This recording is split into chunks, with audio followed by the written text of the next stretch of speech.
Muy bien, buenas tardes. Buenas tardes, compañeros. Es un gusto para mí poder estar en esta oportunidad acá con ustedes. Le damos gracias a la Universidad Rural de Guatemala que nos permite este nuevo mecanismo de esta nueva realidad, ¿verdad? Donde yo puedo accesar hacia donde ustedes se encuentran a través de la tecnología y ustedes pues llevar adelante su proceso de enseñanza-aprendizaje, su proceso de educación, por medio de esta forma virtual, ¿verdad? Estas clases en directo. Ya veo que se están sumando más de estudiantes, así que bienvenidos todos. Mi nombre es licenciado Abner Josué Juárez Recinos.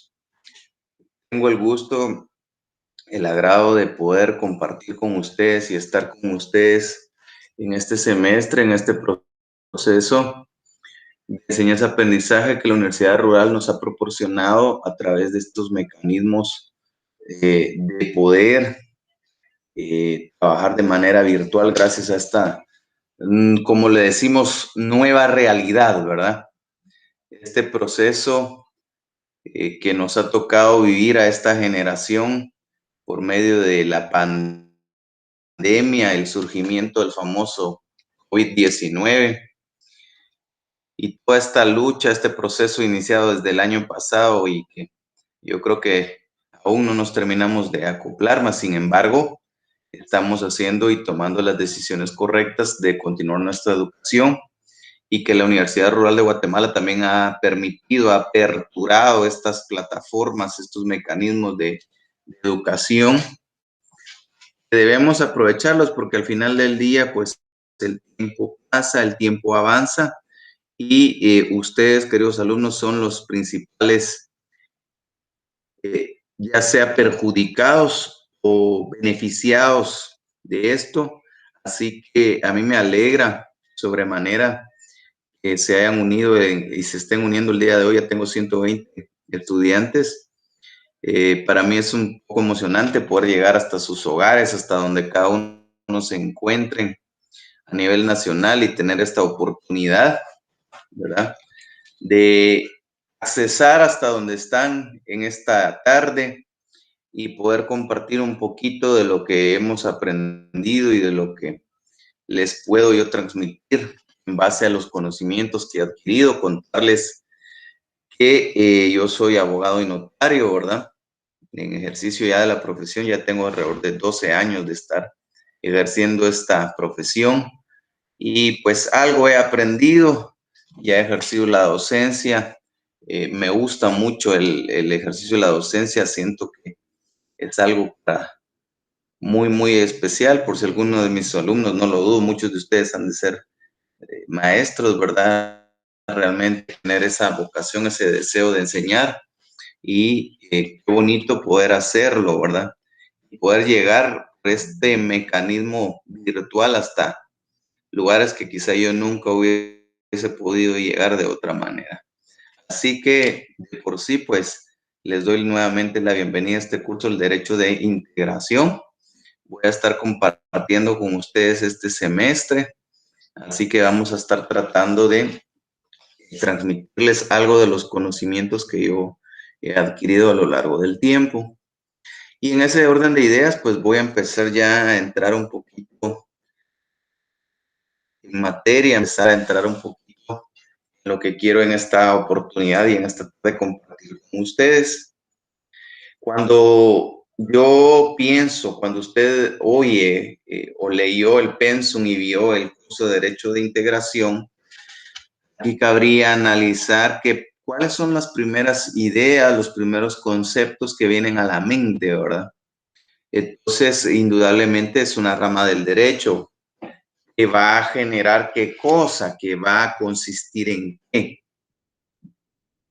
La integración por principio, por concepto, por palabra, vamos a entenderla como unirnos, ¿verdad? Entonces, el derecho de integración sí quiero que ustedes lo empiecen a manejar dentro del espectro el derecho público internacional.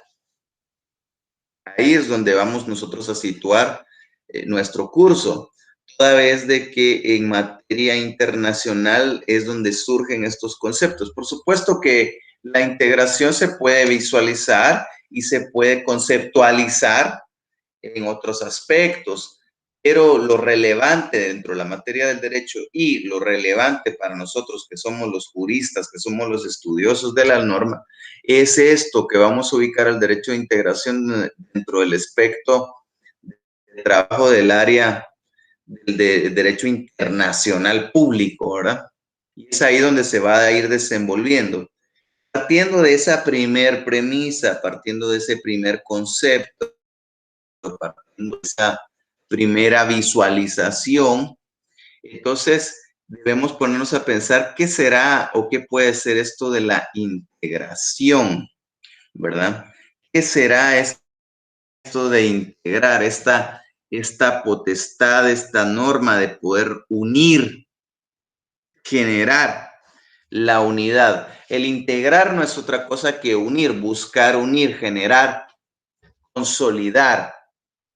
Y entonces debemos empezar a hacernos algunos cuestionamientos, a hacer algunos pequeños análisis de en qué va a consistir la integración, cuál es el objetivo de la integración misma. Entonces, vamos a empezar a entrar en materia. Voy a compartir con ustedes mi pantalla y una pequeña presentación que tengo, donde vamos a ir abordando algunos temas relacionados a lo que quiero transmitirles en esta oportunidad. Bueno, aquí está la presentación, Universidad Rural de Guatemala. El código de nuestro curso es FG061. La semana es la semana 1. Esta es nuestra primer clase, nuestra primera semana, ¿verdad? Temas que vamos a tocar en esta oportunidad: aspectos teóricos de la integración, conceptos y definiciones de lo que es la integración. ¿Cuál es el objetivo que nos trazamos en esta primer clase, en esta primera sesión? Que el estudiante conozca lo que es la globalización y cómo ella afecta a los aspectos generales, para generar la necesidad de integrar de los estados, tanto en materia económica, social, cultural. Uno de lo primero que tenemos que comprender, decía yo, es que la integración surge a partir, se va a desenvolver o la vamos a estudiar a partir del derecho internacional público. Ahí tenemos que tener en mente estos conceptos del derecho internacional público, el derecho internacional privado. El derecho internacional privado son las relaciones de la persona particular con el Estado o con los estados, como el Estado de Guatemala, ¿verdad? Mientras que el derecho internacional público es las relaciones que surgen o que existen entre dos estados, dos naciones, las relaciones unilaterales, bilaterales, multilaterales. Por ejemplo, cuando nosotros nos ponemos a ver que Guatemala firmó un acuerdo, decimos un convenio, un tratado con Estados Unidos, con México, con El Salvador, con Honduras. Esos acuerdos, esos convenios, esos tratados surgen a partir de ese tipo de relación que se da entre los estados. Ahí está el aspecto y el espectro del derecho internacional público. En ese devenir de poder relacionarse los estados entre sí. Y en ese aspecto es donde nosotros vamos a ubicar al derecho de integración.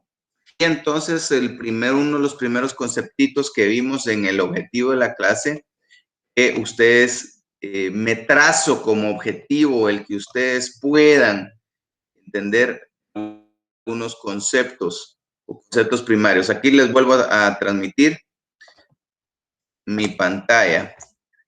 Primer concepto, globalización. Es un proceso tecnológico, político, social y cultural a escala mundial, por el cual los distintos países del mundo buscan apoyarse entre sí, desarrollando una interdependencia. Ok. Esto es la globalización. Y por aquí va de la mano con el derecho de integración. Fíjense que tenemos que tener algunos conceptos claros, como por ejemplo que el ser humano, yo lo he dicho en otras oportunidades, en otras clases, por naturaleza es un ser social. ¿Qué significa que el ser humano sea un ser social? Significa que nosotros vivimos en sociedad. El ser humano, por su propia naturaleza, de manera normal, si cabe decirlo así, vive en grupos, vive en sociedad, dentro de sociedades. Es anormal el famoso ermitaño, aquella persona que le gusta irse a vivir sola a una montaña y ahí se autotiene. Eso no es común. Lo común es que las personas se aglutinen, vivan juntas en ciudades, en pueblos, uno a la par del otro, convivan de relación. Partiendo de esa primer premisa, que el ser humano por naturaleza es social, entonces eso se aplica a nivel macro, porque aquí lo estoy explicando a nivel micro, la persona individual, y a nivel macro serían los estados, ¿verdad? Los estados siempre buscan tener relaciones entre sí, siempre buscan poder o ayudarse, tienen intereses afines, similares. De aquí surge lo que se conoce como la globalización. Todo esto a partir de que esto es un proceso de evolución histórica. Recuérdense que a lo largo del tiempo la persona ha evolucionado, el ser humano ha evolucionado. Y en ese procedimiento, en ese proceso de evolución, es que ha ido surgiendo la necesidad de relacionarse cada vez más. Anteriormente nosotros no gozábamos de televisión, de energía eléctrica. Fue a lo largo de la evolución del hombre la búsqueda de la tecnología que permitió al ser humano accesar a la energía eléctrica, que permitió al ser humano la impresión, por ejemplo, de libros, la lectura, toda esa evolución, todo ese proceso. Y en ese proceso nos encontramos al día de hoy, porque históricamente ha seguido evolucionando el devenir de las relaciones entre las personas y los estados y hemos llegado al punto de la globalización. ¿Qué es la globalización? Es ese proceso tecnológico por el cual los estados, las personas empiezan a unirse gracias a los aspectos de la tecnología, ya sea en forma político, social y etcétera. En forma práctica, ¿qué significa la globalización, compañeros? Es un proceso que nos ha permitido nosotros ampliar conocimientos y ampliar todo a nivel mundial. Evolución histórica. Cuando se dio el descubrimiento de América, venir a América costaba meses, días, años. Y solo se podía hacer por medio de barcos en unas travesías enormes.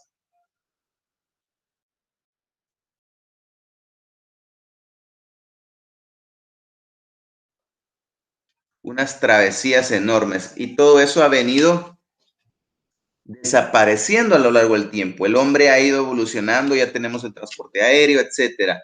Y con posterioridad surgió el Internet que nos permitió conectarnos y que es lo que nos permite el día de hoy que yo esté compartiendo con ustedes a pesar de los miles de kilómetros que nos separan.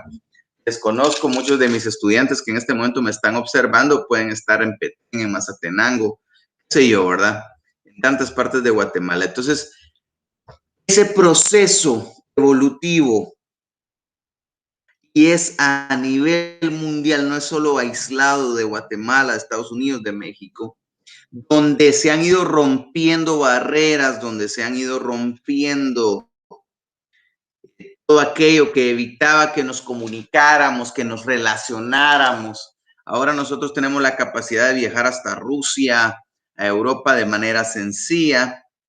Tenemos la capacidad de comunicarnos con nuestros amigos que viven en Estados Unidos en tiempo real, así como yo lo estoy haciendo con ustedes en este momento. Entonces, todo ese proceso va generándose a través de la globalización, que es algo inevitable también.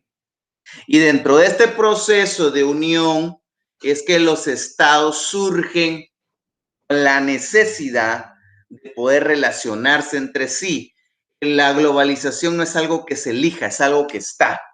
Ya los estados no pueden vivir de forma aislada. Y entonces en su evolución se ven obligados a relacionarse con otros estados, firmar acuerdos, convenios, tratados y se ven obligados a sumergirse en este proceso, que va generando al final del día la búsqueda de la unión, la búsqueda de la integración entre los diversos estados. Eso es el derecho de integración que surge a raíz de la globalización, que insisto, es algo que no podemos evitar. Por ahí hay algunos ejemplos, como Corea del Norte o como Cuba, que han buscado aislarse y están aparentemente aislados del resto del mundo, viviendo sus procesos políticos, su gobierno y todos sus aspectos de una manera separada al resto de la humanidad. Que la globalización no es solo en comunicaciones, también es cultural. Hay libertad para migrar, hay libertad para compartir culturas, hay libertad para comerciar, ¿verdad? Hay libertad para muchas cosas que, como lo vuelvo a repetir, se vuelven insostenibles para los estados. No queda más que adherirse o unirse a estos procesos.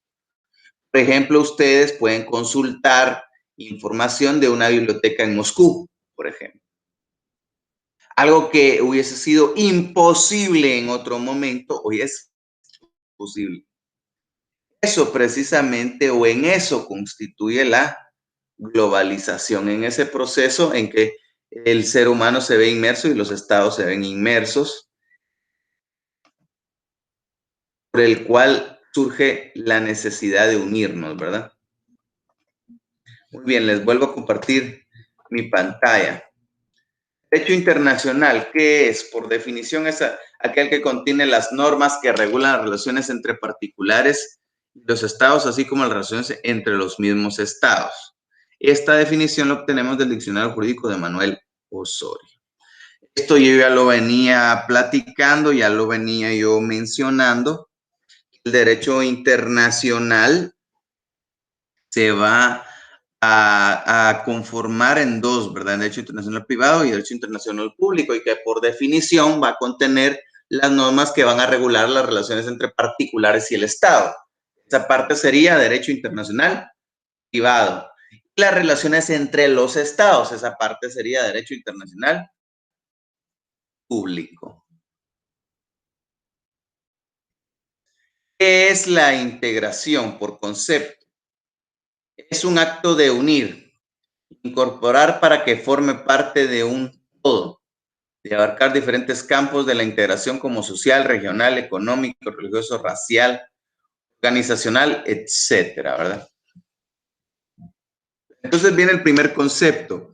La integración no va a ser otra cosa que la unión, la búsqueda, ¿verdad?, de la unidad, la unión. Y está dependiendo de quién la ejerza, de darse, hablando de los estados, en una búsqueda de unión cultural, una búsqueda de unión social, una búsqueda de unión religiosa, económica, etcétera, ¿verdad? Entonces la integración a nivel internacional va a ir generando los espacios para que los estados se vayan integrando, se vayan uniendo, y esto va a permitir que busquen, también es cierto, finalidades comunes, fines comunes. Porque obviamente también tenemos que hacernos la pregunta, ¿cuál es el objetivo de integrar? Porque el porqué de integrar. Y no es otra cosa que compartir intereses comunes y lograr a través de la unión la fuerza para poder sobresalir, para poder superar obstáculos, ¿verdad? Ese es uno de los objetivos de la integración. Vamos un poquito más adelante. Clases o tipos de integración. Aquí tenemos varios. De integración de carácter económica, de carácter social, de carácter cultural, de carácter regional. Aquí ya nos enfocamos en un aspecto de la integración en materia internacional, que es la que vengo platicando con ustedes, compañeros. Entonces, esa integración se va a dar de manera, puede ser en forma económica, puede ser de manera social, puede ser de manera cultural y regional. Aquí en esta parte me gustaría hacerles las preguntas, ¿verdad? ¿Cuál será en forma económica? Ojo, que de las cuatro quizá la que más nos interesa analizar es el aspecto de una integración entre estados de carácter económico. ¿En qué consistirá esa integración de carácter económica? ¿Qué es lo que busca? ¿Cuál es su finalidad? La integración en carácter económico es cuando los estados empiezan y firman convenios, acuerdos, tratados en materia económica, por medio de los cuales se van a auxiliar y van a generar fines comunes. ¿Esto con qué objeto? Mejorar la economía de cada uno de los estados, por lógica, ¿verdad? Mejorar la economía de los estados. Eso es lo que se busca. Que sean los estados los que a través de la unión y la integración económica vayan mejorando y así cumplir su fin, ¿verdad? ¿Cuál es el fin de los estados? ¿Cuál es el fin del Estado de Guatemala? Artículo primero de la Constitución. ¿Cuál es el fin? La realización, dice del bien común, buscar el bien común. El bien común para todos los miembros del Estado. ¿Y cómo se va a lograr ese bien común? A través de una integración económica que genere mejoras económicas, porque cuando un Estado mejora económicamente, esa mejora económica se supone que va a repercutir en favor de todos los ciudadanos del mismo Estado, ¿verdad, compañeros? Entonces, por ahí va la primera clase o tipo de integración encaminada que sea una integración de carácter económico. También tenemos social. ¿En qué consiste la integración de carácter social? Bueno, una vez que se firman acuerdos, tratados, porque también puede haber tratados de migración donde se permite circular libremente entre los estados, esos acuerdos o tratados van a generar que haya un flujo constante de migrantes que puedan asentarse en un estado vecino, asentarse a vivir, me refiero. Y es donde las sociedades empiezan a compartir, cada una aportando sus propios conceptos. Y entonces entre sociedades se empieza a compartir, empiezan a unir. Constitucionalmente, no sé si ustedes saben que Guatemala reconoce, dice, a todos los centroamericanos como hermanos, como guatemaltecos. Les da ciertas prerrogativas, ciertas calidades. O el Estado de Guatemala prácticamente está reconociendo que con los demás estados de Centroamérica compartimos aspectos sociales, culturales y, por no decirlo, regionales similares. Quizá por aquí alguno de ustedes le habrá surgido la duda, bueno, ¿y qué pasó con lo que vimos hace poquito, verdad? Esas noticias que veíamos no hace mucho y esos que vimos, este proceso por el cual se estaba pretendiendo expulsar a un gran grupo de inmigrantes hondureños y de hecho se expulsó del país, ¿verdad? Sí, constitucionalmente se reconoce a todos los centroamericanos como hermanos, se les reconoce, se les da cierta calidad acá en Guatemala. Lo que sucede en ese ejemplo que estoy mencionando es que estas personas, si bien es cierto, tienen ciertas prerrogativas o calidades frente a la norma de nuestro país, también es cierto que cruzaron la frontera de manera irregular, como decía el cónsul, o ilegal. Porque obviamente nosotros tenemos que cruzar la frontera con pasaporte, identificarnos y hacer uno que otro trámite y máxime ahora que está el problema de COVID, se tendrá que pasar por ciertos protocolos de seguridad sanitarios que les llaman. Lamentablemente este grupo de inmigrantes no cumplió con esos requisitos, no presentó pasaporte, simple y sencillamente cruzó la frontera. Entonces estamos hablando de un cruce de carácter ilegal, ¿verdad, compañeros? Entonces, esos aspectos también es de considerarlos. La integración busca generar esa armonía social. Ahí veíamos otra más que era la integración de carácter cultural. No es otra que ir uniendo nuestras culturas. Y aquí viene la pregunta si nosotros compartimos culturas con los demás compañeros de Centroamérica. ¿Será? Esa sería la pregunta. ¿Será que nosotros compartimos aspectos culturales con ellos? ¿O será que no? Entonces, una integración de carácter cultural va a buscar eso, va a buscar el generar esa unidad tanto a nivel social como a nivel cultural. Puesto que las sociedades tienen aspectos culturales parecidos o similares y esto hace que se puedan integrar, unir.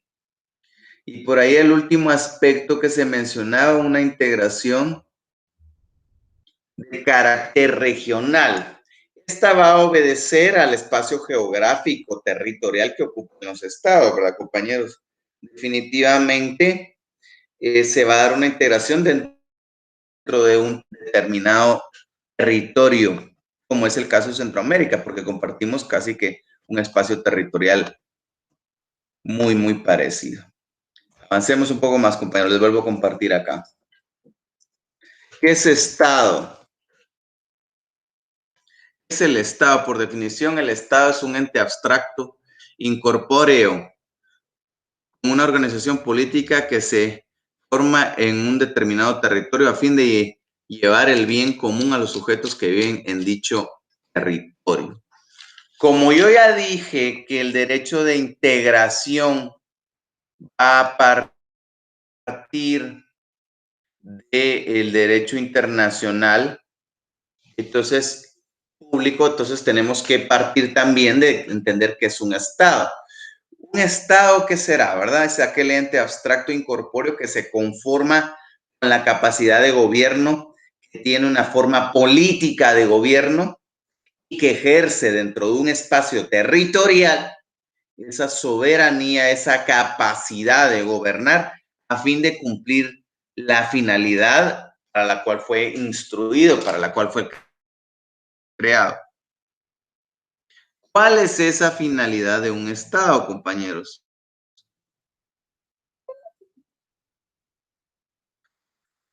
La finalidad de un Estado no es otro que la realización del bien común para los miembros del referido Estado, ¿verdad?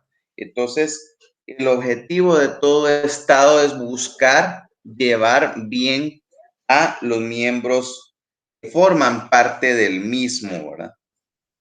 Entonces, sí quiero que tengan presente que el Estado va a ser el sujeto principal acá en el derecho internacional, perdón, el derecho de integración, puesto que el Estado es el ente que va a generar ese aspecto, ese carácter de integración.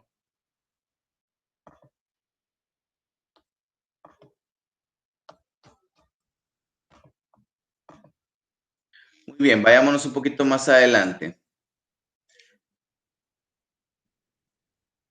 ¿Cuáles son los elementos que van a conformar un estado o que van a hacer que un estado se forme? Tres elementos, ¿va? Territorio, población y soberanía.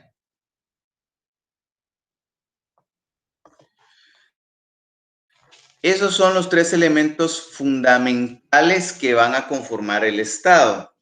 Entonces, todo estado se conforma por territorio, población, soberanía.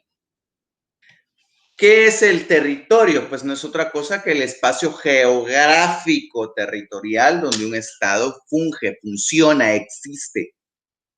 Y esto también hay que tomarlo en consideración desde un aspecto histórico, puesto que es donde los seres humanos se han ido asentando a lo largo de la historia, a lo largo del tiempo, y como consecuencia que se han asentado en determinados puntos, en determinados lugares, es así como entonces se han ido ocupando esos territorios a lo largo del espacio-tiempo y de la historia. Segundo aspecto, población. Todo estado para que funcione necesita un grupo de personas, la población, ¿verdad? Normalmente es un grupo de personas que comparten ciertas características físicas, que comparten el mismo idioma, que comparten las mismas culturas, las mismas costumbres. Y este grupo de personas son las que van a ir o van a estar inmersas dentro de este espacio territorial que va a ocupar el Señor está. Y como último elemento, la soberanía. ¿Qué es la soberanía, compañeros? ¿Qué podemos entender nosotros por soberanía? Bueno, pues aquí sería cada soberanía. La soberanía es la capacidad de gobernar, es la capacidad que tiene el Estado de poder ejercer autoridad, de poder ejercer gobierno en un determinado territorio, que es el que ya analizábamos anteriormente, el territorio en el cual el Estado está surgiendo, fungiendo y en donde hay población. Entonces, la soberanía no es otra cosa que la capacidad, ¿va? La facultad de gobernar. Eso es la soberanía. Y por ahí entonces me surgen algunos conceptos, algunos pensamientos. Para que exista definitivamente el Estado, se deben llenar estos tres elementos. A falta de uno, no hay un Estado. Población, grupo de personas que comparten intereses comunes, soberanía, la facultad de gobernar. Pero si no hay territorio,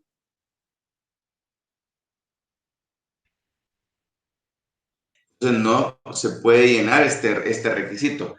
La cuestión es, la pregunta es, ¿será que en la actualidad están surgiendo nuevos estados, por ejemplo?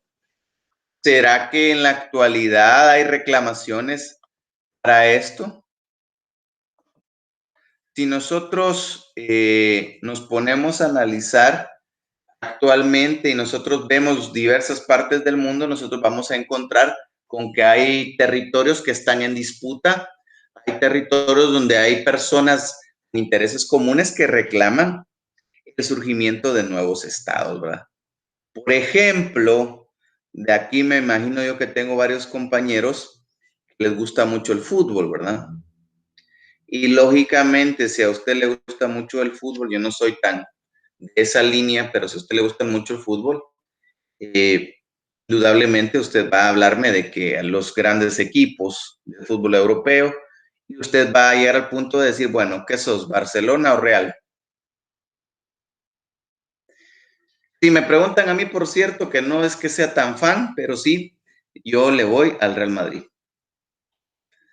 Así que ahí yo sé que ya decir esto, y algunos quizá hicieron caras ahí, porque a muchos les gusta irse al Barcelona, son barcelonistas. Ahora, ¿Qué es lo que quería yo analizar de este aspecto? En Barcelona, en esa parte territorial de España, el grupo, la gente que vive en ese territorio no les gusta decir que son españoles, sino son catalanes, la región de Cataluña. De hecho, tienen su propio idioma, el catalán, que es distinto al idioma español. Esto nos demuestra que son un grupo de personas que comparten intereses comunes, conceptos comunes y pueden ejercer gobierno en ese espacio territorial por ellos mismos. Ellos deciden nombrar sus propias autoridades, etcétera. Pero la pregunta es, ¿tienen territorio? La respuesta es no. Que si bien es cierto, ocupan un espacio territorial, ese espacio geográfico territorial que ocupa Cataluña o la región de Cataluña, pertenece al país de España. En tal sentido, un Estado nuevo no puede mutilar, ¿verdad? No puede hacer una reclamación de surgir como un nuevo Estado mutilando, destruyendo, cercenando un espacio territorial de otro Estado. Eso no se puede. Y eso es la pugna, esa es la lucha de muchos, en la actualidad, muchos territorios que comparten culturas, que tienen sus propios quizás hasta lenguas, idiomas, pero que no pueden surgir como nuevos estados porque tendrían que cercenar, cortar, quitar espacio territorial a otros estados ya existentes. Y tomemos en cuenta que actualmente en todo el mundo ya no hay territorio, quizá la Antártida es el único territorio neutral, ya de ahí todo el mundo, islas del Caribe, del sudeste asiático, todo eso tiene dueño, ¿verdad? Ya o han surgido como naciones o son colonias todavía de algunas potencias europeas. Pero ya no hay, lo que quiero decir es que ya no existe un espacio en la Tierra que no podamos nosotros decir que está independiente y ahí se puede asentar un grupo de personas. Por ahí veía yo la noticia de una persona que buscando un vacío legal adquirió toda la luna. que por ahí la NASA y su exploración, pero él reclamó la propiedad sobre la luna y no sé qué ardida argucia tiene por ahí, pero pareciera ser que él es el nuevo dueño de todo el territorio de la luna, imagínense ustedes. Pero entonces, volviendo a poner los pies sobre la tierra, ya no hay ningún espacio territorial que podamos nosotros esgrimir como que podemos ocupar a efecto de crear un nuevo estado. La única forma es separarnos, rompernos de un estado ya existente. Y es ahí donde nosotros encontramos, por ejemplo, el surgimiento de muchas guerras civiles. Cuando hay un movimiento separatista, por eso se llama separatista, de grupo de personas que ya no quieren pertenecer al estado en el que se encuentran, y esto genera conflicto, crisis, y puede inclusive en un momento determinado llegar a convertirse en una guerra. Si ustedes tienen la oportunidad de platicar con gente de Barcelona y de toda esa región de Cataluña, como les repito, ellos, para ellos es ofensa decirles que son españoles. Inclusive como ellos tienen su propio idioma, ellos se quieren percibir o separar de España.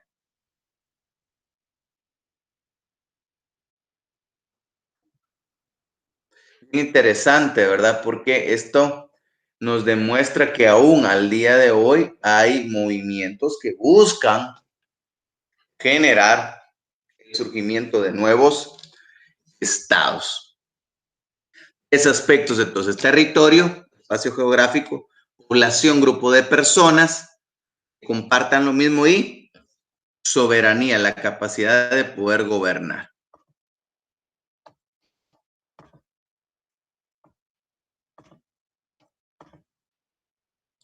Muy bien, creo que con esto estamos llegando al final de esta primera clase. Muchas gracias por su atención. Quedan algunas preguntas. ¿Qué es el Estado? ¿Qué es el derecho internacional? Defina globalización. ¿Qué será la integración de carácter regional? ¿Y qué es el derecho internacional en materia pública, verdad? Son algunas preguntitas que quedan por ahí de lo que ya hoy y en esta oportunidad he tenido a bien compartir con ustedes, queridos estudiantes, ¿verdad? Y que quedan para un pequeño repaso, ¿verdad? Entonces, en ese orden de ideas, mis queridos estudiantes, estamos llegando ya al fin de esta primera clase y esta primera semana acá en el curso de Derecho de Integración. Que como ustedes se dan cuenta y se empiezan a dar cuenta, este curso va a tener implícito estudiar la integración desde la perspectiva del derecho internacional, que es lo que nos va a interesar enfocarnos. Esta integración en carácter económico, esa integración que se da entre los estados, ¿por qué? ¿Para qué? ¿Verdad?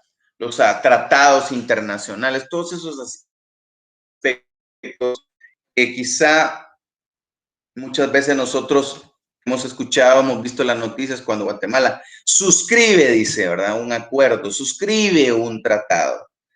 Ahí se está ejerciendo precisamente y claramente el derecho internacional público y también se está ejerciendo la integración porque los acuerdos implican la búsqueda de intereses comunes.